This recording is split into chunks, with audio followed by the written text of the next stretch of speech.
The Bible says that only those who place their faith in Jesus are children of God. Alright? That's in Galatians 3 and 26, John 1 and 12.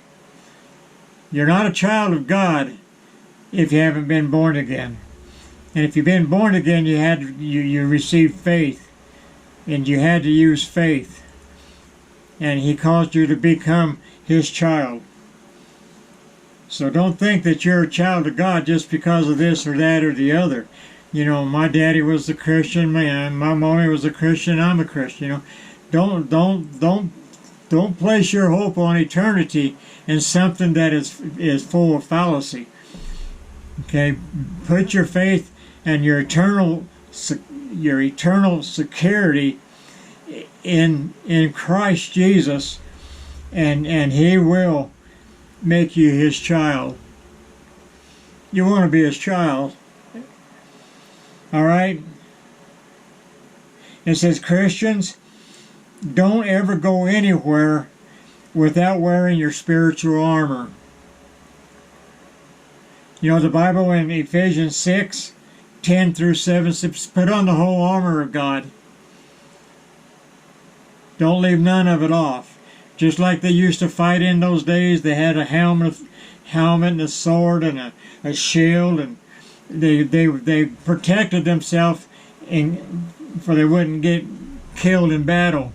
We want to put on the whole armor of God, the shield, the helmet of salvation, the shield of faith, all the things that God, the prayer. If you go read Ephesians 6, 10 and 17, you'll find out what that's talking about. Put on the whole armor. In other words, the Holy Ghost is telling us, don't walk around with some of your armor not on, because that's exactly where Satan's going to fire his dirty little darts at us. Do you fear God?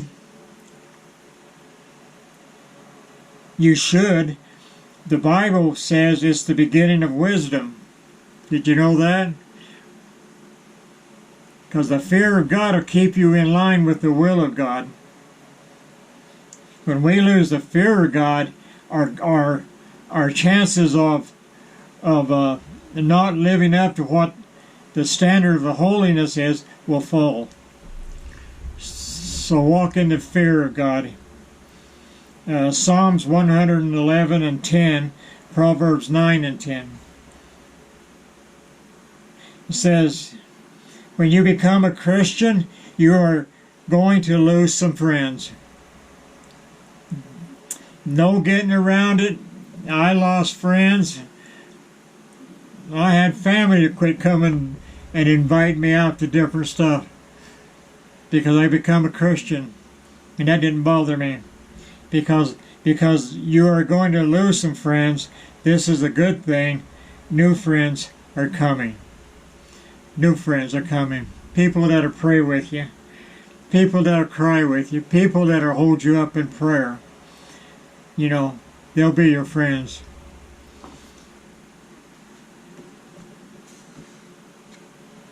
It says Christians can lay up treasures in heaven, and when you do, no one can steal them.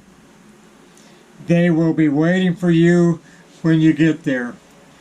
You know the scripture in Matthew 6, 19 through 20, and Mark 20 and 21. Lay up treasures not on the earth where moth and rust to come in and destroy it, but put your treasures up in heaven. Build on your heavenly reward, not on the earthly reward.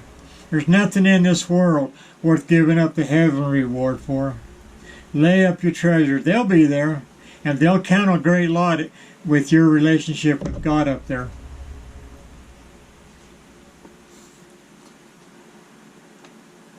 If God calls you to do something for Him, do it, no matter who tries to stop you. Now, this thing that I just conquered today, I had not so much in the physical, but spiritually, the darkness of hell fought against me. Now here's a good one. No person that you see in a day is there by accident. Always remember that. There's a person here in town, I won't give out no names, but I began to, I want to say witness to her without trying to give up who it is.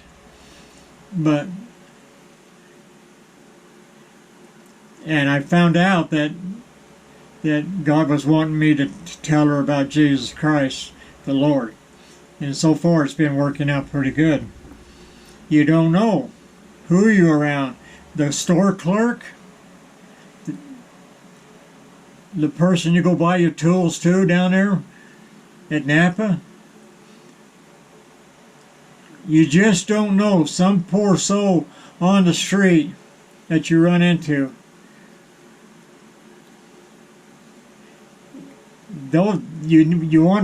That's not by accident. And I messed that up one time in my life, and it was right here in Moab. And I got smart with this guy that jumped all over me. And instead of me doing what I normally do, I'll just say, well, I'm sorry, and God bless you. And being a witness to him, I got smart and got short with him. He says, well, that's how it's going to be, huh? And I said, that's the way it's going to be. Thought he was going to deck me, but he didn't. But when I walked away from that sad, feeling very, very down because of the way I handled it. Because no person is by you by an accident. And this talking, you young people, if you're walking with Jesus, don't be afraid to be a testimony. Don't be afraid to tell them something that God has done for you. It goes all through the family.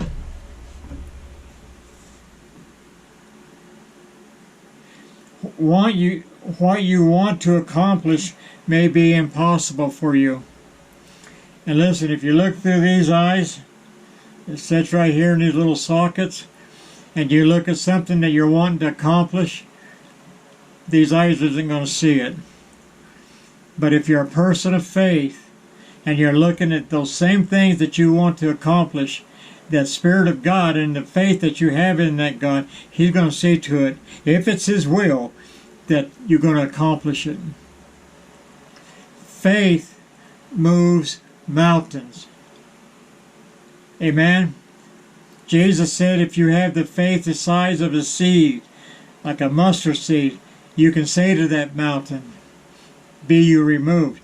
Now that, it's not talking about a physical mountain, but it's talking about the mountains that build up in our lives that become a hindrance to us and cause us a lot of problems. But it's not impossible with God. Matthew 19:26. With God, all things are possible.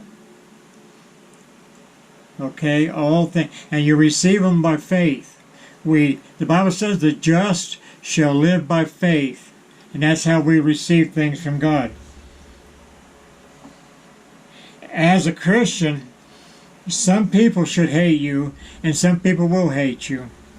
And it probably won't be so much you as it is the God in you.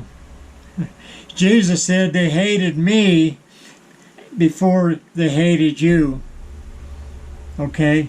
So if we're lifting Christ up, Satan's going to send people into our lives.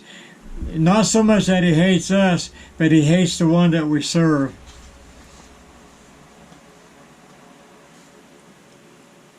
Jesus said to expect it. John 15:19 through 20. And lastly, God's ways are higher than our ways.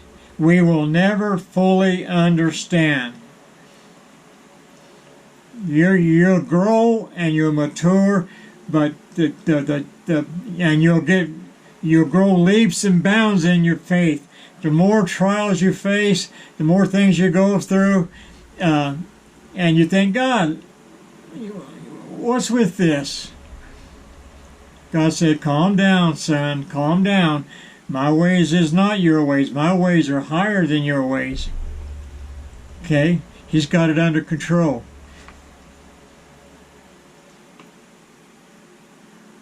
God's timing very rarely matches with our timing. Very rarely. I think God, it's time. If it isn't happening, it isn't time. It's time on your clock. It's not time on God's clock. Okay, just like when he raised Lazarus from the dead. They sent word. They said, the one that you love is dying. Jesus waited 4 days and he went there. Lazarus had already died. But he was right on time, because now he can do the thing that would bring the most glory to him and to all of us, is that he would now not just heal Lazarus and let him live, but he would raise him from the dead. And that went, everything is done on God's timing. Everything. He created the world in 6 days. On the seventh day he rested. It's all timing. Everything's done on time. And I've learned that in the last few years, that we got to let God work on his time. It says right here, God will deal with those who do you evil. We are not to deal with them ourselves. Romans 12:19. God hates pride. And you may not realize it, and I'm certainly not the one to be able to explain it to you, but pride in our lives is one of the major things that shuts the Spirit of God off and hinders our relationship with God the most. A lot of people won't even consider being baptized with the Holy Ghost because they're too prideful to speak in other tongues. So they just sit back and say, well, I got the Holy Ghost, even though the Bible says pride is a great hindrance. What would these people think? If I did this, pride is a big hindrance. And that's in Proverbs 6:16 and 17. 1 Peter 5:5 and James 4:6. You ought to read those. Pride. And you say, well, there's good pride and bad pride. I'm not too sure about that. The Bible said pride goeth before the fall. Those who belong to Jesus have ministering angels. Did you know that? You're his daughter, you his son, then you have a ministering angels. They are sent to minister to those who are heir of salvation. And you'll find that in Hebrews 1:14. And lastly, Peter got out of the boat and started to walk on water, but then began to drown because of lack of faith. But at least he had the faith to get out of the boat. He tried, didn't he? He tried. God wants us to try. If we'll try by faith, and we'll try and believe in our God, and we'll take his word seriously and get in it and know how we are to function in the realm of the kingdom of God and with the Spirit of God, then God will move mountains, do big things. I'm not saying we're not going to have any hindrances, because we are. People get killed every single day that we live, and they have since Jesus died on the cross back there in Jerusalem. They're persecuted to such measure that they were fed to lions. They were cut apart with saws. They were tarred and feathered. They were beheaded, and oh my gosh, the whole thing abundant. That was God with them? Yes. Closer than he's ever been. Sometimes it's kind of hard to understand this, because we want it our way, at our time, at our reasoning.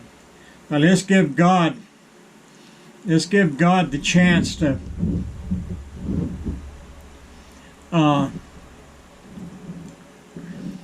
help us and to realize that we're nothing without him.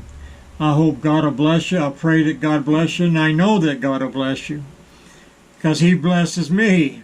And I'm all of his servants of the most unworthy. I've never have in my whole life felt the most worthiest servant that our Lord has. But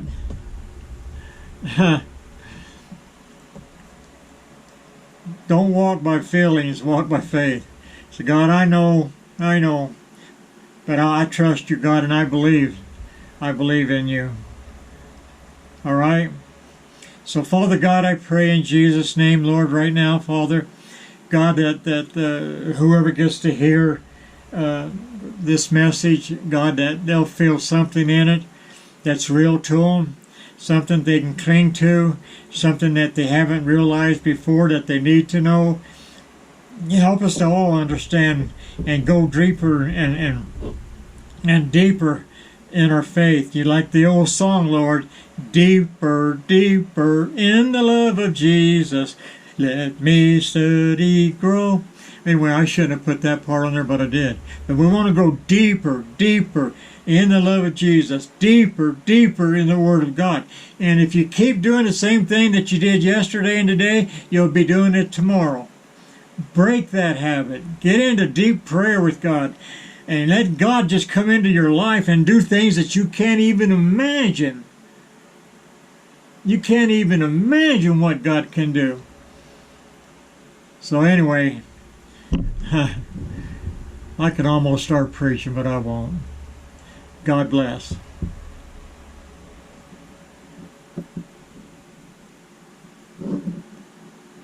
If I can find out how to turn it off. God bless.